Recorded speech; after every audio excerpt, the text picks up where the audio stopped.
정부가 자녀 출산과 양육을 지원하기 위해 올해부터 부모급여를 줍니다. 2022년 1월 1일 이후 출생한 아동을 키우는 부모들에게 부모급여가 지급됩니다. 출산한 지 2년 이내의 가정은 새해부터 부모급여를 받습니다.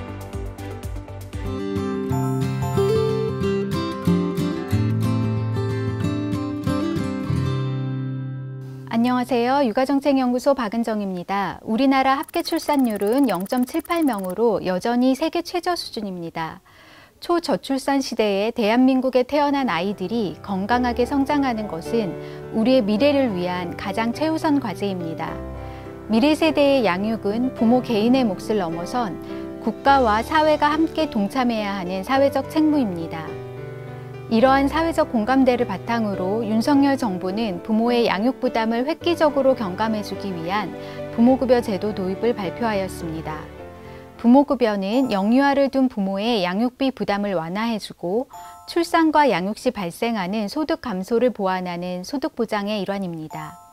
올해 2023년에는 만 0세에게 월 70만 원, 만 1세에게 월 35만 원이 지급되며 2024년부터는 만 0세에게 월 100만 원, 만 1세 월 50만 원의 부모급여가 지급됩니다. 부모급여가 도입되기 전까지 영유아에게 지급되는 현금 지원 제도는 다음과 같습니다.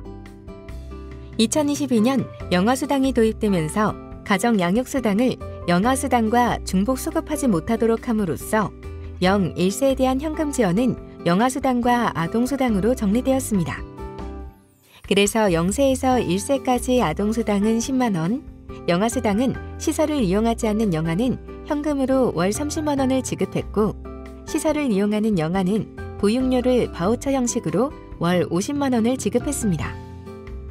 그리고 가정 양육수당의 지급 연령은 만 2세부터 84개월까지로 조정되어 시설을 이용하지 않는 아동은 월 10만 원을, 시설을 이용하는 아동은 보육료를 바우처 형식으로 월 28만 원, 36만 원까지 지급했습니다. 2023년 부모급여가 도입됨에 따라 아동수당은 변화 없이 만 7세 아동에게 월 10만 원 지급되지만 영아수당은 급여액이 상향된 부모급여로 통합되어 지급되고 있습니다.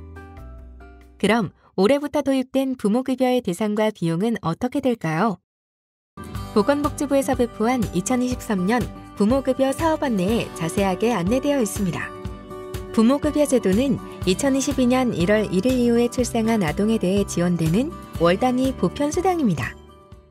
부모급여는 현금 또는 바우처 형태로 지급됩니다. 2023년 기준 만 0세에 현금 70만 원, 만 1세에 35만 원이 지급됩니다. 단 어린이집이나 종일제 아이돌봄 이용 시에는 바우처로 지원됩니다. 이외에도 2023년 부모급여 사업 안내를 통하여 부모급여 제도에 대한 법적 근거뿐 아니라 업무 흐름도, 신청 상담 및 신청서 작성, 지급 방식 등에 대하여 자세한 정보를 알 수 있습니다. 부모급여 도입에 앞서 육아정책연구소에서는 2022년 부모급여 도입에 따른 통합적 제도 구축 연구를 시행하여 부모급여의 기대 효과와 향후 발전 방향에 대해 살펴보았습니다. 본 영상에서는 보고서의 내용 중 부모급여의 중요 정책 목표 중 하나인 영아가구의 양육비 부담 완화 효과에 대해 분석한 내용 위주로 소개하려고 합니다. 먼저 부모급여 대상인 영아가구의 경제적 특성은 다음과 같습니다. 자녀 연령 6세 이하에서 기혼 여성 중 경력 단절 여성의 비율은 37.7%, 비취업 여성 중 경력 단절 여성의 비율은 71.8%였는데 이들의 경력 단절 사유를 살펴보면 여러 가지가 있었지만 그중 육아로 인한 경력 단절이 42.5%로 가장 높았습니다. 또한 KICCE 소비실태조사에서 영유아 가구의 가구 소득을 하위 30%, 중위 40%, 상위 30%로 구분했을 때 자녀 연령이 0세인 가구는 가구 소득 하위 30%와 중위 40% 구간에 총 83.2%가 해당됐으며 자녀 연령이 1세인 가구는 가구 소득 하위 30%와 중위 40% 구간에 총 79.2%가 속하는 것으로 나타나 자녀가 0, 1세인 경우 가구의 소득 수준이 2에서 6세 가구보다 상대적으로 낮음을 확인할 수 있습니다. 이는 영유아기 자녀를 둔 여성의 높은 경력 단절 비율과 낮은 가구 소득 수준이 영유아 가구, 특히 영아 가구가 소득 부분에서 취약성을 가지고 있음을 의미합니다. 다음으로 부모급여로 인한 경제적 부담 완화 효과를 예측해 보았습니다. 2021년 보육 실태조사 원데이터를 활용하여 분석한 결과 영아가 1명인 경우 중심으로 결과를 살펴보면 월 100만 원이 지급되기 시작하는 2024년에 부모급여 지급으로 인한 0세아 가구의 가구소득 증가율은 23%이며 1세아 가구의 부모급여 지급으로 인한 가구소득 증가율은 11.2%로 나타났습니다. 부모급여 지급 시 양육비 대비 부모급여의 비중이 얼마나 되는지 살펴봄으로써 부모급여의 양육비 및 소득보전 효과가 있는지 알 수 있었습니다. 그 결과 2023년은 양육비의 0.71로 약 71% 정도 되었고 2024년에는 1.02로 나타나 거의 100% 부모급여가 양육비 보전이 가능할 것으로 예측됩니다.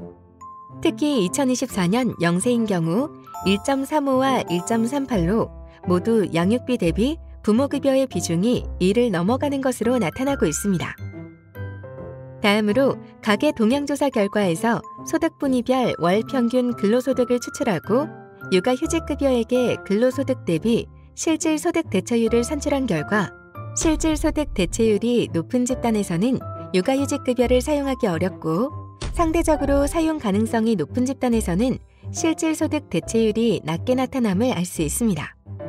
반면 부모급여가 지급되면 소득분위가 낮을수록 부모급여 지급 시 가구소득 증가율과 양육비 대비 부모급여액 비율이 높게 나타나 저소득층에서 부모급여로 인한 소득 보전 효과의 체감도가 클 것으로 보입니다.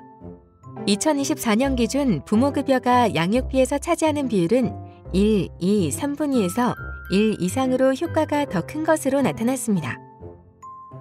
부모급여 지급 시 육아휴직급여의 실질소득 대체율이 높다는 것을 알 수 있습니다.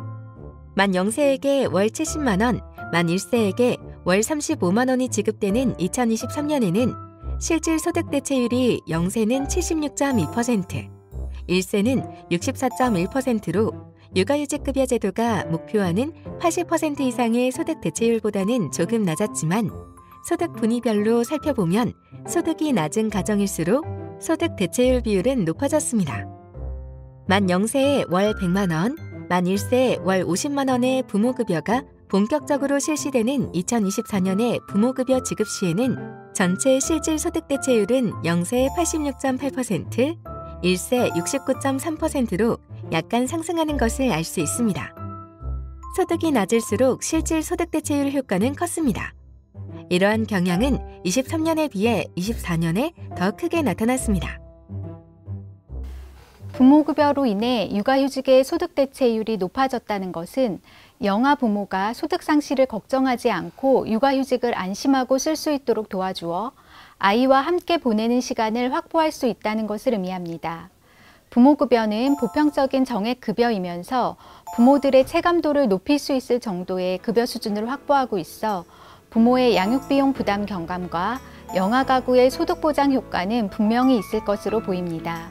부모급여가 경제적 체감 효과뿐만 아니라 자녀 양육 방식의 선택권 보장으로 이어지기 위해서는 여러 정책들과의 연계성을 고려할 필요가 있습니다. 또한 현금 수당의 기본적인 문제인 오남용 문제로 인해 부모급여의 정책적 효과가 퇴색되는 일이 없도록 추가적인 노력도 필요합니다. 부모급여가 잘 정착되어 자녀 양육의 부담이 완화되고 무엇보다 이를 통해 이 땅에 태어난 아이들이 행복하고 건강하게 성장할 수 있는 디딤돌이 되길 기대합니다.